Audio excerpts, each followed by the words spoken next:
The urinary bladder. It is an unpaired organ which is a part of the urinary system. It acts as a temporary reservoir or storehouse for urine. It is a hollow muscular viscera which lies in the anterior part of the pelvic cavity.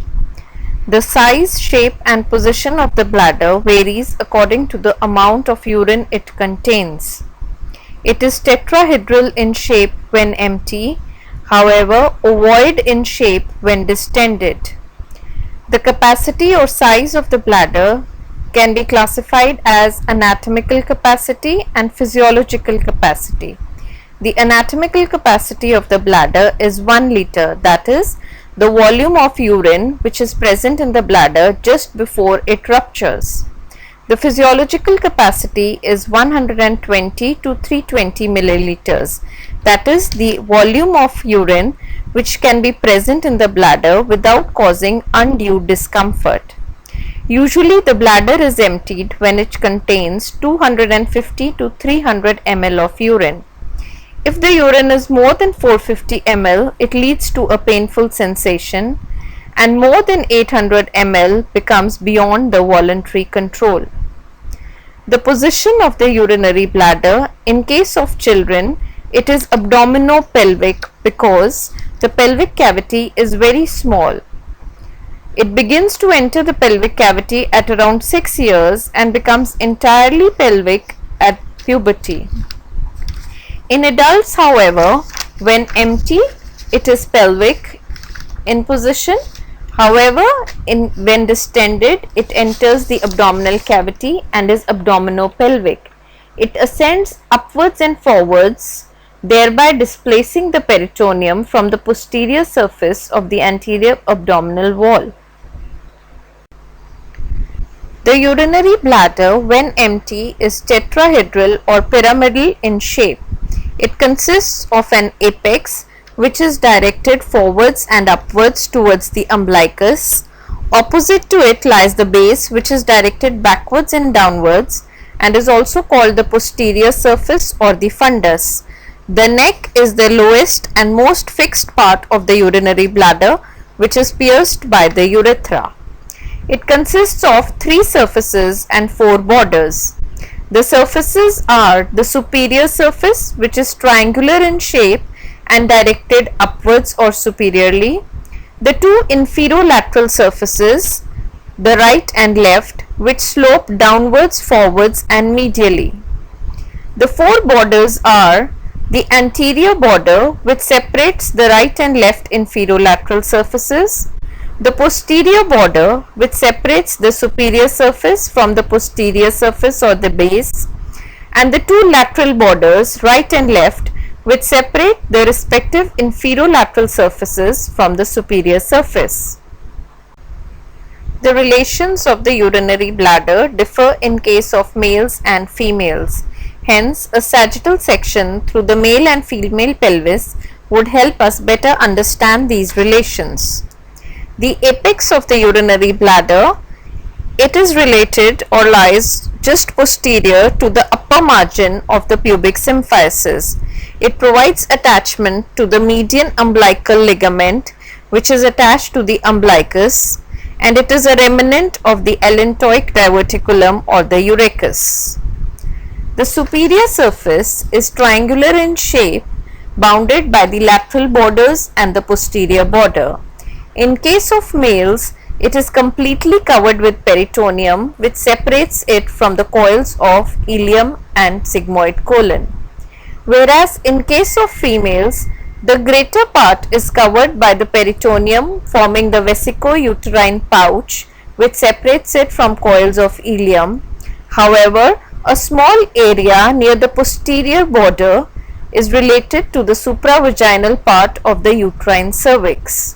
The peritoneum from the superior surface is reflected on to the isthmus of the uterus, thus forming the vesico-uterine pouch. The inferolateral surfaces. These slope downwards, forwards and medially, and the 2 surfaces are separated from each other by the anterior border. These are completely devoid of peritoneum. and are related anteriorly to the pubic symphysis. They give attachment to the puboprostatic ligaments in males or the pubovesical ligaments in females, and there is a potential space present here called the retropubic space of Retzius. Two muscles related to this surface are the obturator internus superiorly and the levator ani muscles inferiorly, covered by the fascia. These inferolateral surfaces form the anterior surface of the distended bladder, which comes in contact with the anterior abdominal wall when the bladder is filled. The base or the posterior surface of the bladder, also called the fundus, is triangular in shape and directed posterior-inferiorly. The superolateral angles are joined by the ureters, while the inferior angle gives rise to the urethra. In case of males, the upper part is separated from the rectum by the rectovesical pouch, which contains coils of intestine. The lower part is separated from the rectum by the terminal parts of the vas deferens, which lies medially, and the seminal vesicles, which lie laterally. A small triangular area between the two vas deferens is separated from the rectum by the rectovesical fascia of Denon Villiers. In case of females, it is separated from the uterine cervix and the vagina.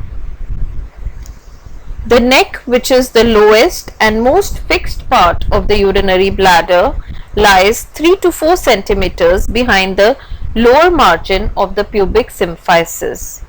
In females, it is related to the pelvic fascia and the urogenital diaphragm, whereas in males, it rests on the upper surface of the prostate.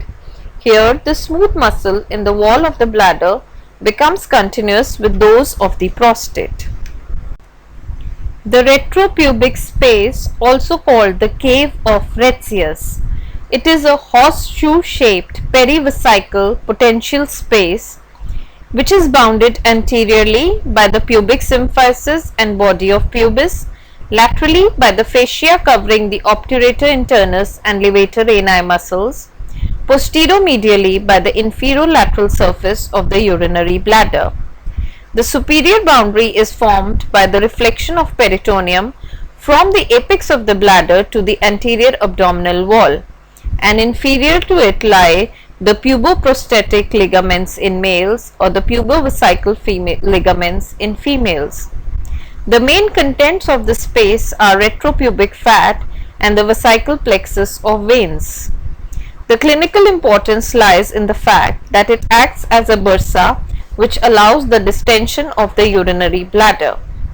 The bladder can be artificially distended with fluid, and in that case the suprapubic aspiration or opening in the bladder, called the suprapubic cystotomy, can be done through this space. Surgical approaches to the urinary bladder and the prostate are also done retroperitoneally through this retropubic space. The supports of the urinary bladder. Due to the upright or erect posture in humans, the pelvic viscera require additional supports. These can be classified into true ligaments and the false ligaments. The true ligaments are the ones which provide the actual support to the pelvic viscera. They are mainly formed by the condensation of the pelvic fascia, usually around the neck and the base of the urinary bladder. These are 9 in number. The median umbilical ligament, which is an unpaired ligament, extends from the apex of the urinary bladder to the umbilicus. It is mainly formed as a remnant of the allantois or the urechus. It maintains the position of the bladder anteriorly and superiorly. The puboprostatic ligaments in males or the pubovesical ligaments in females. These are 2 pairs of ligaments, hence 4 in number, further subdivided into medial and lateral. The medial ligaments, which are paired, are attached from the posterior surface of the pubis near the pubic symphysis to the prostatic sheath in case of males, running downwards and backwards, and in case of females, they extend up to the neck of the urinary bladder. The lateral ligaments, again paired, extend from the tendinous arch of the pelvic fascia to the prostatic sheath in males or the neck of the bladder in females.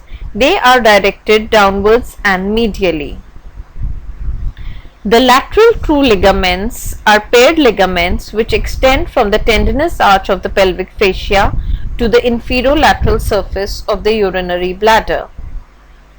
The posterior true ligaments extend from the lateral pelvic wall to the posterior surface of the urinary bladder. They run backwards and upwards and enclose the vesical venous plexus. These are the true ligaments, which are 9 in number: the unpaired median umbilical ligament, the two paired puboprostatic or pubovesical ligaments, the lateral true ligaments, and the posterior true ligaments. The false ligaments do not provide much of a supportive function and are mainly formed by the peritoneal folds. These are 7 in number. Anteriorly 3 folds: the unpaired median umbilical fold and the paired medial umbilical folds. The median umbilical fold covers the median umbilical ligament, which is the obliterated urachus, and the medial umbilical folds cover the medial umbilical ligaments, which are mainly formed by the obliterated umbilical arteries. The two paired false ligaments are the lateral and posterior ligaments, which extend from the side of the bladder to the lateral pelvic wall and the posterior pelvic wall on either side of the sacrum. These are also called the sacrogenital folds. The interior of the bladder. In case of an empty bladder, greater part of the mucosa shows irregular folds which are known as rugae. These are mainly due to the loose attachment of the mucosa to the underlying muscle. However, a small triangular area where the mucosa is firmly attached to the underlying muscular coat is smooth and is known as the trigone of the bladder. It is in the form of an equilateral triangle present on the inner aspect of the base of bladder, just above and behind the internal urethral orifice. Over here, the mucosa is tense and glistening. The features are: the apex or the antero-inferior angle of the trigone is directed downwards and forwards and is mainly formed by the internal urethral orifice, which is crescentic in shape. The two posterior-superior angles are formed by the openings of the ureters, which are in the form of oblique slits. When the bladder is empty, these ureteric openings are 2.5 centimeters apart.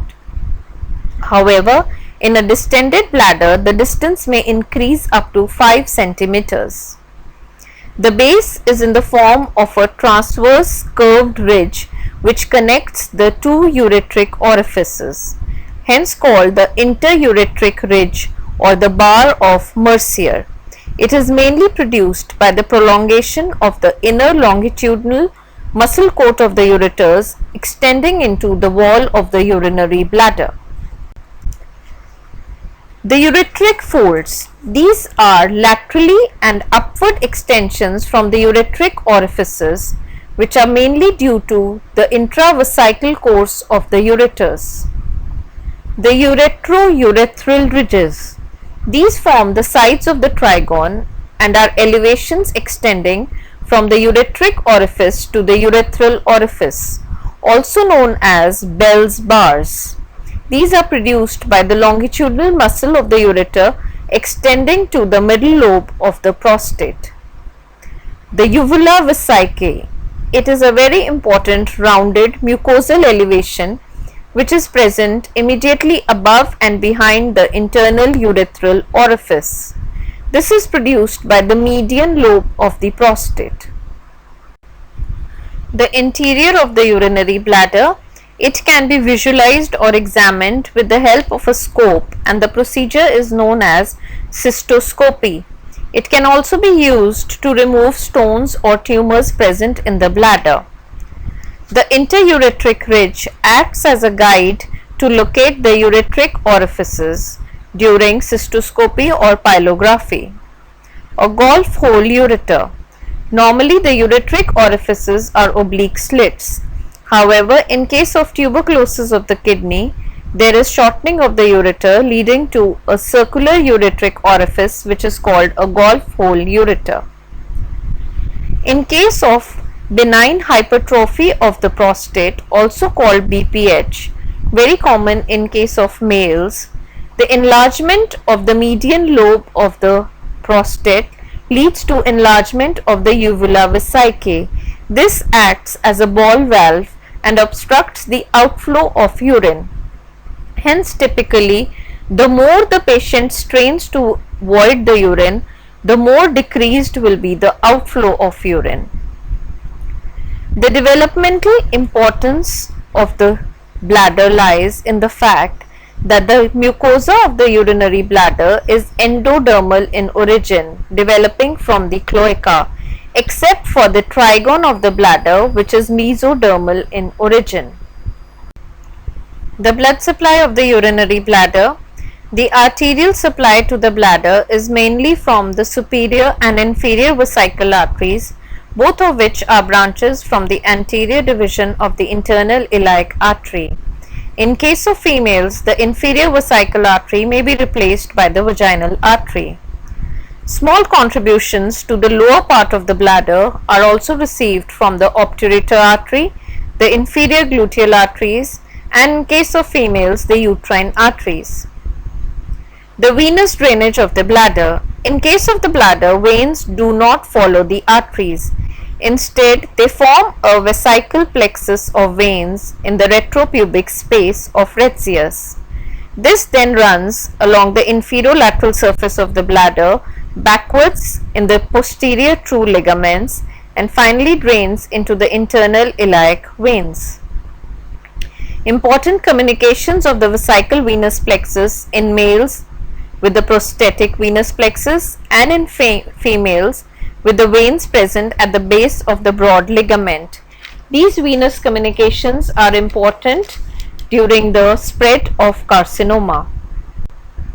The lymphatic drainage is mainly to the external iliac lymph nodes, which are arranged in three groups. The anterior group mainly receives lymph from the apex and inferolateral surface of the bladder.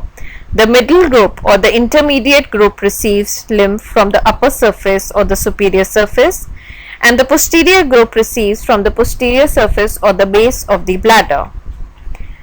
Some lymph is also drained into the internal iliac lymph nodes, including the obturator lymph node and the lateral aortic lymph nodes. The nerve supply to the urinary bladder is from fibers derived from the inferior hypogastric plexus, which travel through the vesical plexus of nerves. It can be divided into motor and sensory. The motor nerves can be further subdivided into parasympathetic, sympathetic, and somatic. The parasympathetic nerves travel through the pelvic splanchnic nerve or the nervi urgentis, having root value of S234. These parasympathetic fibers are stimulatory to the detrusor muscle, hence contract the detrusor muscle present in the wall of the bladder, and inhibit the internal urethral sphincter, which opens up. Hence, parasympathetic is responsible for the emptying of the urinary bladder. The sympathetic fibers are derived from the thoracic 11th to lumbar 2nd segments through the spinal nerves and the sympathetic chain. These fibers have an opposite effect to the parasympathetic, that is, they inhibit the detrusor muscle of the bladder wall and stimulate or contract the internal urethral sphincter, hence help in the filling of the urinary bladder. The somatic fibers travel through the pudendal nerve, having root value S234. These fibers are motor to the external urethral sphincter, which helps in voluntary control of micturition. The motor nerve supply of the bladder is through the sympathetic, parasympathetic and somatic. The sympathetic fibers are shown in red color here, arising from the 11th thoracic to 2nd lumbar segments.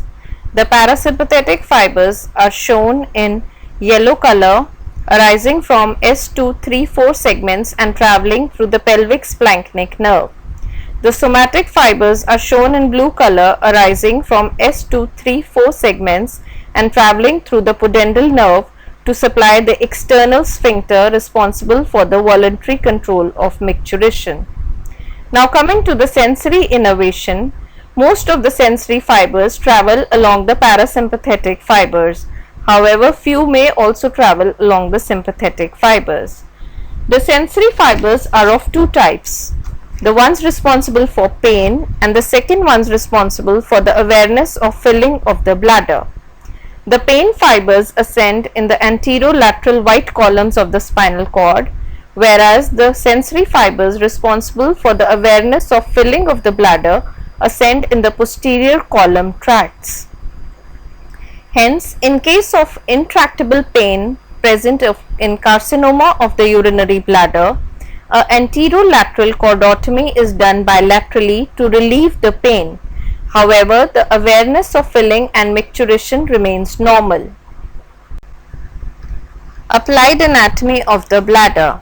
A trabeculated bladder is produced due to the hypertrophy of the detrusor muscle present in the wall of the bladder, presenting with a weave-like appearance in the interior of the bladder. This is commonly due to chronic obstruction to the outflow of urine due to benign prostatic hypertrophy or urethral strictures. A neurogenic bladder.